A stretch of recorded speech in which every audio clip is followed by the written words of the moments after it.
I don't even know if I would have had other interests, but I don't think we would have been allowed to have Well, that's the thing. We've talked about the fact Dad went to a very, very small school, Bristolville. Yeah. And hail to old Bristol, the black and the gold. I know that because my dad sang it. I can't sing the Ross fight song. Dun, dun, dun, dun, dun, dun, dun. No, that's Hail to the Victors. Boy, did you just make some enemies. That's the from University all the of Michigan. Onward Giants. Wait. Onward Giants. Onward Giants. That's all I know. Welcome to Real Siblings, It Ain't Easy, a real estate podcast with the goal to educate, inform, and save their listeners time as they navigate the market and properties in their neighborhoods. Get ready to join real-life siblings and professional real estate advisors, Donna Reed and Eric Seemann, as they discuss how it may be simple, but it ain't always easy. Every time I think about the places I have known, I realize that times have changed. So I'll do what I can to make this house into a home. Yeah, yeah. Oh. Hi, everyone, and welcome to Real Siblings, It Ain't Easy, a real estate podcast that just ain't typical. I'm Donna, this is Eric, and we are the Real Siblings. We are both professional realtors with Keller Williams, and just for your information, because we're going to talk schools today, I went 8 grades to the same school, but by the time my baby brother was there, they transported him somewhere else. Transported me someplace else. And I think you must have had trouble graduating if you were there for 8 years. I know, it was really hard to get out of there. This podcast blends lifestyle together with real estate as we work to communicate, educate, connect, and entertain our listeners. While the topics vary, and to be fair, we do go in many directions, we work to provide our listeners with insights into our industry, better equipping them for their next real estate transaction. So today, before we talk about the schools and the images behind us, I just want to make note that it is April 8th, and that from a real estate perspective, if you happen to own an Airbnb in the line of the eclipse, I'll bet you made bank today. I know somebody who had one of those little tiny trailers. Yeah. Not motorcycle size, but one of those ones that's about 10 foot. Yeah. $500 a night. Oh my gosh. And you guys, I'm in Tucson. You probably know that. And so here we had like a 75, 80%, but Eric was in the line of 100% eclipse. And it was totally eclipsed by clouds. But people at home in Ohio at home, they got to see the whole eclipse. So yeah, and I'm going to call out my old bandmate. Joe was a couple years behind me. Joe Cappuccini. Okay. Dad was a police officer in town. He took several pictures. He's in eclipse glasses with an eclipse t-shirt on and had these 800 zoom binoculars with filter lenses on them. They were about the size of a dinner plate, they looked like. He was ready to go. Just before we started recording, we always get together, we talk a little, we take a break, and then we come back on.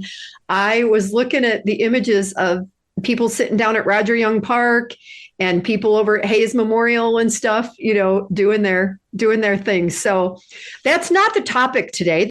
No, but it leads into it because we talked about the fact that Fremont Ross School District or Fremont City School District started spring break today. And for both of us where we live, we did spring break. Yeah. A full month ago. I was going to say about a month ago. Yeah. Yeah. Because they're going to be out of school by the 6th or 10th or 12th of May. That's right. Graduation and prom, all the prom photos are coming. Yeah. Because all of the proms are going to be happening here. And I think we're still probably a month away. Yeah. Yeah. In Ohio. Yeah. Probably. Yeah. Right. May timeframe with graduation in June. Yeah. So for those of you that are watching, as always, we kind of talk about the photos behind us. So Eric, why don't you tell everybody what the picture is behind you? So we're talking schools, and part of it's spring break. And the irony of this and what led to this topic, as I discuss this picture, is that last year was my 40th high school reunion, 1983. And aside from seeing friends, the idea of going back and being able to visit any of the institutions where I went to school or where you went to school, not possible. Every single one of the buildings that we went to from an education standpoint, elementary, junior high, middle school, high school, all gone. And that leads to the picture behind me, which is probably the second school in Lindsey that was a 2-story brick building that today survives because it had been sold long before it was part of the consolidated school district and became an individual private residence. And now your friends, Bonnie, who own it, are in the process of restoring and continuing to live in it as a single family home. Right.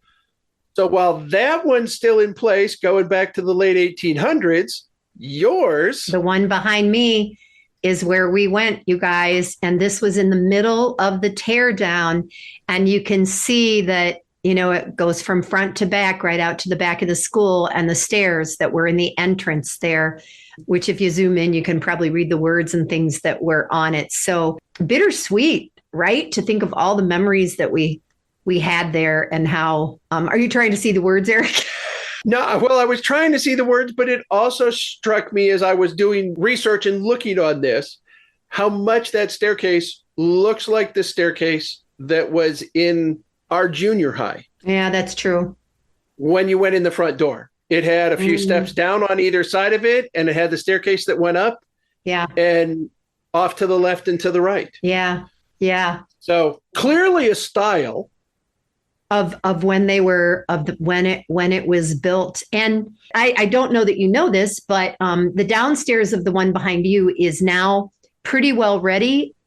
We already had an episode about the Sunflower Festival and stuff last year. And for the one this year, the group that is a couple of years ahead of me that would be having a 50th, they are actually going to, I think, have a meal in there downstairs for their friends who come back, who went to Lindsey to school and to Washington.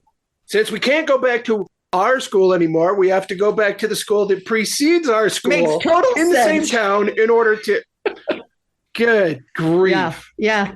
And this all goes back to a bond issue as I was preparing for this. I think it was a 2017 bond issue for the Fremont City School District, where they had cumulatively, between the superintendent and the board, decided all of the buildings at that point were no longer feasible to continue to try to be upgraded for today's standards in technology, education, tools, environment, all of those kind of things.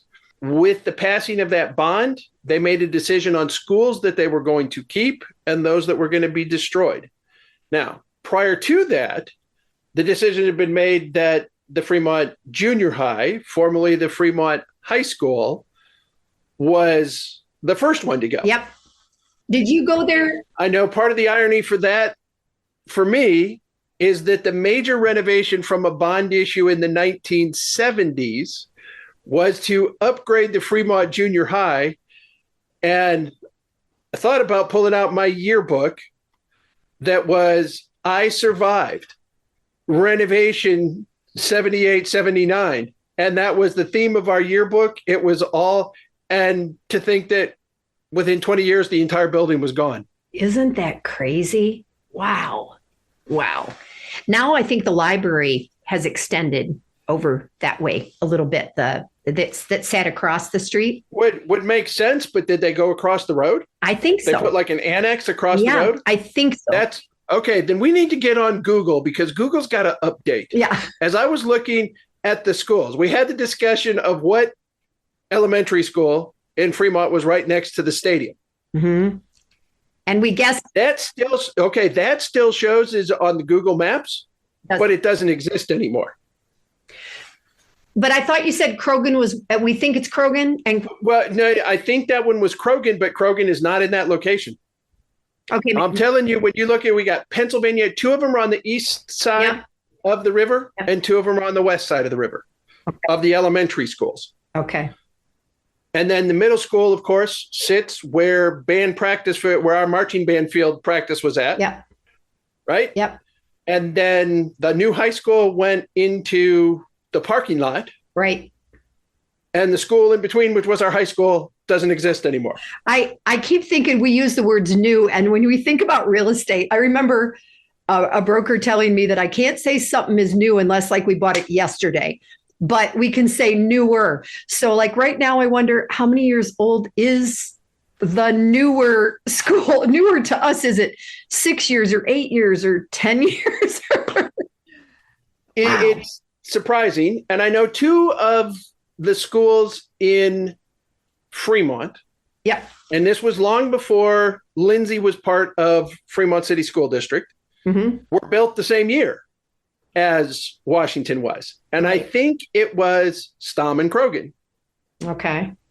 That were part of that original build. You know what building predated that from a school in the hometown? What? St. Joseph Central Catholic. I was going to ask if we were going to talk about St. Joe. Was 1906. Wow. So it survived actually longer than all the other ones. It has now been demolished. Kindergarten through 5 goes to Sacred Heart, and 6 through 12 is St. Joe Central Catholic. You know, it's fascinating to me, the discussion about this from an economics perspective, after having spent so much time in Europe, and how things just go on and on and on and on and on and on. And I specifically think back to the trip in 2015 in Sweden, when a prison was updated to become a hotel, which then had the tower. Yeah, it was like I had paid to be there. And then the tower out back where the knights and the people used to go had an elevator, and that became a place for food and fancy dinners rather than demolishing the history, you know? And I think about, what was Bob's last name that was our maintenance guy? Bob Hetrick? Bob Hetrick. Yeah. And so we called it the furnace room. And I'm sure that part of it was, you know, is that safe in today's world? And, you know, when they talk about what makes sense and what doesn't. And I don't know enough about any of that to be fair in my assessment. But it's sad when you think about the need for housing, the potential for small businesses to use different rooms and alternatives. Right. We did a family reunion. We've talked about in past episodes about our annual get together. We were up in Kansas. Yep. And we went west to go have fried chicken in an old school. An old elementary school. Yep. The cafeteria basketball was where we had fried chicken in a family style, right? Yeah. Yeah.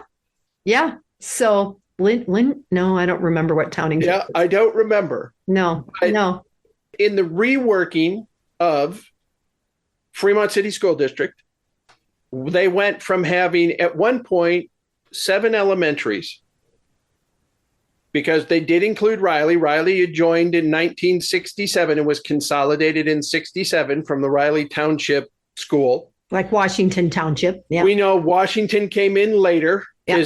That would have been what, 72? Something like that. Yeah. I don't And that's one of those things that never crossed my mind as a first grader, second grader, is the fact that now we were going to be part of Fremont City Schools. Right. Right. I started and it was still independent. Right. It became part of the school district later because you finished up 8th grade. Yep. I think the class underneath me also did 8 grades. I'm not 100% sure, but within a couple of years, a year or two, that's when they only. Okay. So one of the big things I remember of lamenting that we were not going to be able to do was you older kids got to do crud day. That was your big, I don't get to do it. I thought you were going to say like 8th grade graduation. Crud day. The things that you hang on to and the things that you think about. I don't even know. Like if you told a class of kids today they got to have a crud day, I don't even know if they would know what that means. Of course not. Because all of the kids run around, especially the girls, still run around looking like their clothes. They've been attacked by a bear. That's true, Tori. that was our. So the idea of That's funny. Oh my gosh, the things you missed out on in life. I hope you don't have to have therapy for that. Okay. And again, while I'm researching all of this, what's funny is, over by where Otis was on the west side. Yep. That was in the Polish Prairie. Okay. Oh, yeah. Okay. Based on the markets and stuff. Yeah. Prairie Market is still open and still operating in the same location it's been for over 100 years. Yep. So we were able to upgrade a grocery store and keep it in business. Yeah. Yeah. And a lot of people still go there for specific things. That's it. It's still open, doing good business. And they say they live on the prairie. It's funny when people, that's right. You're over on the prairie. Yeah. Yeah. That's too funny. So what about schools in San Antonio, Eric? By the time I came here, Caleb was already in 8th grade. So we did middle school and high school, and public schools and stuff. And Adam was a senior, right? Junior. So he did junior and senior year. Yeah. Yeah. And so. Does he still hold that against you? I think he's over it. It's Depends on the day. A decade or two. Whatever. At that point, one of the things that I always think about is when you're kids, you play together. So then your parents know each other because you're playing together, or you're going to go to somebody's house. So they want to know where you're going. Well, by the time we moved here, I barely knew the parents of their friends because Adam was already driving a car, and Caleb was an 8th grader. So some of those kids, he was in their weddings and they were in his, when he just got married. But it isn't like I knew the parents, well, I met them. So it's a very different scenario, whereas you were in San Antonio when Jenna was little, right? Yeah. Jamie and Jenna were both little. Yeah. And public schools, right? You always did public. I was part of, when I moved to town, I became part of the second biggest school district in San Antonio, which is Northeast ISD. Okay. Everything in San Antonio or everything in Texas is identified as an ISD, Independent School District.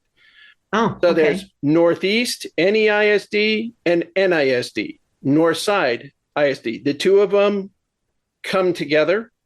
Northside is the largest in San Antonio, South Texas, and number 4 in the state. Has over 100,000 students across all of the elementary, middle, and high school campuses. Wow. Compare that, the numbers that I looked at for Fremont, which was the big school, right? 3,500 students through what are now the 6 schools, 4 elementaries, the middle school, and the high school. High school. Wow. And because of looking at the plans, I never thought about it. Didn't think as I wandered the halls at Ross how many classrooms there were. No, there was a wing you went down, it had lockers on both sides of it. And did you think that there were 3 rooms on one side of the hall and 4 rooms on the other? Well, like where the band room was, or when we went down towards shop or something. Yeah, I never paid attention. Right. You never really paid how many classrooms was it? So it surprised me looking at the brand new high school. It only has 29 classrooms. Now, 29 classrooms plus the gym, plus the 700-seat performing arts theater, area, plus practice rooms for band and choir and those kind of things. But 29 that are identified as being classrooms. And we also know there's administrative offices in there. That seems to me now to be very, very small for a high school. It does to me too. 29 classes, right? I don't know how many are in ours. That's something I'm going to have to look up to see the one where Caleb graduated, because it was so overcrowded that between Adam's graduation and Caleb's, a second one was built, for the kids in this area. Okay, and because I didn't do the math on this, while you're continuing to talk, I'm punching into my calculator. What's interesting from a how many people perspective, as you and I chatted a little bit, was, when we were growing up, and especially and a generation before us, people had a lot of children. We actually come from a family that is unusual from the perspective that our mom only had one sibling and our dad only had two, because so many of that generation had 5, 6, 7, kids, and so we don't have near the first cousin thing or any like a lot of people of our generation do. And the families in town, again, because so much farming, there were migrant workers that came that ended up settling, and they had large numbers of children.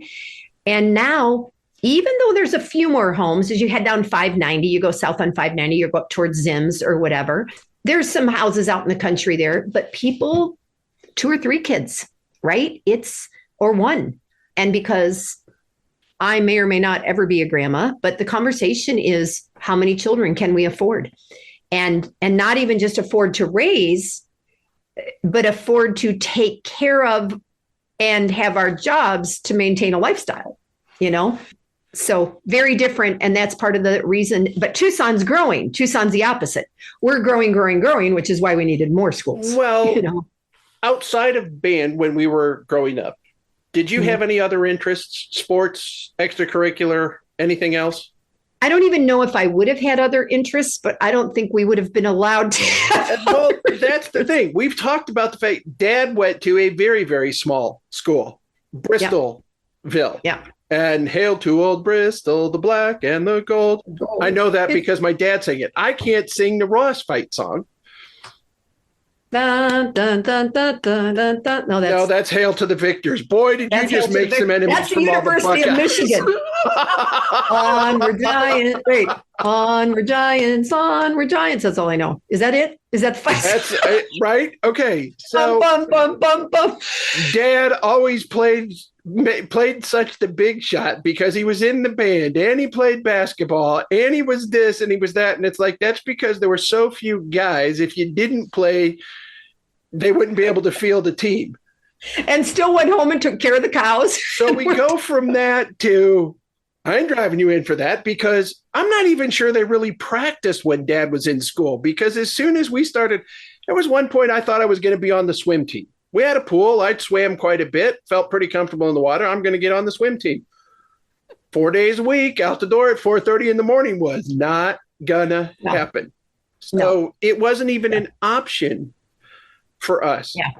Yeah. Right now, we talked to Rich and Susan yesterday, and Rich is my oldest stepson. Mm-hmm. Annabelle is his youngest. She is pitching softball now at 10 years old.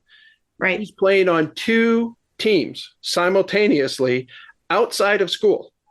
Man. And it was practice yesterday before they headed to Orlando to check on Bob and follow up on him before going here. And you asked about schools here. What about schools in Tucson? Do you have any idea? Because you actually had kids in school there too. And I was saying, so the one that's closest to us, Caleb was in middle school, and the middle and the elementary that he would have gone to were right side by side, still the same right now. And they're a mile or two from me. They're very close. And then he would rollerblade to high school. So we lived logistically really close to the schools. By the time he was in the high school, if I recall correctly, that's when they had divided because it was so overcrowded. But the number of private schools just has increased. Sal Point is the largest Catholic school, I think. St. Elizabeth Ann Seton is up by me, but there's the Lehman Academy and there's the Science Academy, and there's just so many private schools. And as a child of the public school system, and the Christian schools, not to mention all the Christian schools, right? So it's interesting that when we sell homes, and you and I talked a little bit about this, we'll have to bring it up, your disclosure. People want to live sometimes in a specific zip code based on the rating of the public school, and yet they don't send their kids to the public school. They'll send them to a private one. And as a person that was just doing my taxes, Arizona offers tax credits for foster care, for public school, for private school, and for a nonprofit. So I can give away 1, 2, 3, 2 to 3,000 in these donations. But the private schools, I can give like 3 times as much or 4 as the public schools. And I always find out the name of someone who needs help with tuition, and I do it for that person specifically. But as a public school person who has a son and a daughter-in-law that work for the public schools in Denver, I would love to be able to donate more to the theater program because that's what speaks to me, right? And yet that's not an option. I can do $200. And while Fremont, where we grew up, has 4 elementaries, middle school and high school, it doesn't have anything or doesn't have anywhere near the student enrollment population to create what they call a charter school or a magnet school. Right, which is what right. we have here in San Antonio. And when you're a specific magnet school for a specific topic, so we have Northwest Science and Technology. It is part of and administered by the Northside Independent School District. And 50% of the enrollment will come from Northside. The remaining 50% are at large from every other city, school, subdivision, area in town and come to that school. There was one that was called health careers, people who were going to be nurses, radiologists, doctors, somehow, somewhere, something in the medical field. You applied to go to health careers. Again, that was a north side school. It was over by the medical center, still is. But enrollment was selected down to around 150 in a class, 75 of which would be north side and the other 75 from somebody else, based on volunteer, career, background. That is, so TUSD, which is the Tucson Unified School District, is like that. The original school that Tucson High, where Gil's mom went, and family went, they are the arts school, so the theater and stuff. University High is one where you have to have certain grades and things to get in. So yes, the TUSD, I'm in a different school district. I'm in the amphitheater school district.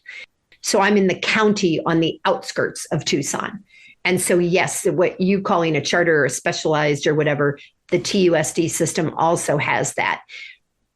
Again, what I don't know all the details of is I know that you can live in another zip code and you can apply to go to some of these schools. I don't know the details of the selection process or how many they can take or if they're required to take some from other places, because sometimes there's a requirement that you have to have. And with Caleb and Jessica up in Denver, in the language schools, it's definitely, they come from all over. And thus, a lot of parents driving, Right. A lot of parents drive. Or even if they don't drive them all the way to the school, they have to get them to the closest connector so they can get on a bus to go there, which is something we talked about with back to Fremont. Is I'm in junior high. Junior high was overcrowded at the time I was there with 3 grades. So they had to send the 7th graders out to the old Riley school to be 7th grade only, second bus trip.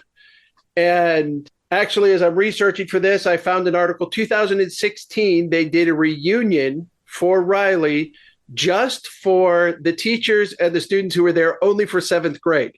Really? When did they do that? It was in 2016. It was my homeroom teacher and science teacher, David Pash, who is listed as being the contact. So he's got a Gmail in their account. And I'm going, I wonder if he's still answering that Gmail.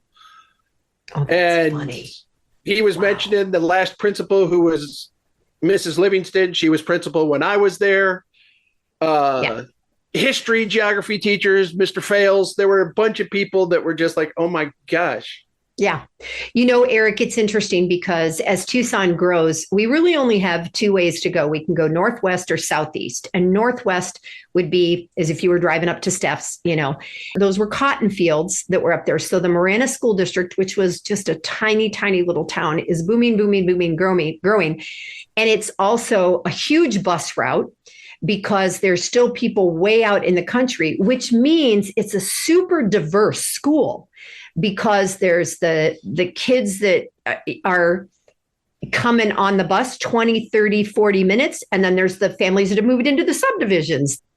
And in a way, it's kind of nice, right? As compared to everybody being, I'm going to be using air quotes, the same, right? Because we're all coming from kind of a similar situation. So Beth's daughter, Chelsea teaches in the Marana school system. And it's wonderful to go see the shows and hear the choirs and stuff because it's very diverse. And I like that piece of it, okay. And then again, while we've been researching this, because we talked about these magnet schools, there are some of the schools that are designed just for trades. Right. And that throws us back to our conversation about Vanguard Vocational. Yep. And now Vanguard is the Vanguard Sentinel Career and Technology Center. Makes sense. And its district goes down to Tiffin. There are now 2 campuses. That's one in Tiffin, and it's Tiffin and Hopewell Loudon, Upper Sandusky, Lower Sandusky, Fremont, Woodmore, Elmore. I mean, it's just, I always saw it as a few kids from Ross who'd go over there for class and come back. Yeah. Yeah. So understanding more about how they blended with this Sentinel career, that they've got student high school age vocational and trade programs, as well as adult learning and education. They've got medical classes. It's pretty strikingly different from what it was when we were growing up. Wasn't what it was when we were there. Now, I know we're going to be running out of time here. And one of the other things that we talked about on this is the fact that one of the biggest portions that everybody pays as a homeowner is in their property taxes to support the schools. Right. And because we're in April and our statements in Texas will come out in May, so you can start arguing about, and are you going to challenge the appraised listing on it and contest it? I'm starting to see a lot of those Facebook, social media memes that it's like, I never have had kids. I don't have kids in the school. Why do I have to pay so much? I shouldn't have to pay property taxes. And as I pointed out to you, one of the big things that I always point out to my clients is strong schools and good schools help maintain the long-term value of your investment in your real estate. If you don't have somebody who's investing in the schools, if the schools are not keeping up, that's going to have and potentially have a negative impact on the value of your property. So while you're sitting there going, I haven't ever had any kids in this school, I still want to support the schools so that we have a strong school system to help maintain the value for when I'm not here and the family is going to sell off this property. And that's a big thing here because of so many of our population being my age or older. Right. And then I guess the other one that I want to slide in is we did talk about the fact that just like the school behind you, Washington Elementary, and that the Fremont City Schools decided they needed to upgrade and renovate, even in a town, city, municipal area of over 2.5 million people, we have school systems that are struggling with enrollment because population shift has moved around from pocket to pocket to neighborhood. And now long-term established school districts, SAISD, which was one of the originals in towards downtown historic areas, and Southside ISD, both of them are having population issues. And they're making decisions on what schools they have to close. And naturally, all of this, the parents are like, oh, I'm up in arms. My kids have all gone to this school. They shouldn't have to go too. It's like, we can't support, just like the building behind you, it was not financially feasible to continue to try to operate a school that only had an 11-to-1 student to teacher ratio. Which was great for the kids, but not economically feasible. Yeah. So, all right, brother, you're going to wrap us up today, right? Go schools. Yes. Go to school. Get a clue. Back to school days. Thank you for listening. Joining us, we've reminisced about our schools in Lindsey and Fremont, talked Tucson, talked San Antonio. We have blended how our lifestyles and careers in real estate have impacted where we're at, what we do, who we work with, and how we have these conversations. It's not just about the houses. It's not just about the lifestyle. It's a blend of the two that brought us to where we're at. As a reminder, we're both real estate agents. Donna's in Arizona, in Tucson.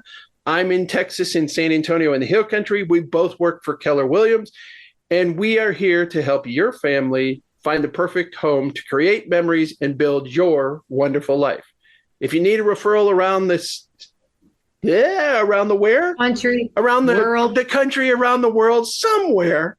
We're in 55 countries now. We can help hook you up and connect you with a great real estate agent. Remember, it may be simple. It ain't always easy. I'm Eric. I'm Donna. And we are real siblings. For real. Every time I think about the places I have known, I realize that times have changed. So I'll do what I can to make this house into a home. Yeah, yeah. I'm Annabelle, and I want to thank you for investing your valuable time in listening to Real Sibling. It Ain't Easy. I hope you found this episode informative and enjoyable. There are several ways you can support this podcast with my Grandpa Eric and Aunt Grandma. Please take the time to like, follow, and subscribe. Additionally, leave them a 5-star rating along with a review on your preferred podcast platform. The final thing I would ask is that you recommend this podcast to a friend, a family member, or an associate. Your engagement is critical to their ongoing success, and they look forward to connecting. Check out the show notes Grandpa put together with their contact information, including emails, phone numbers, and website. And remember, the real siblings look forward to hearing from you.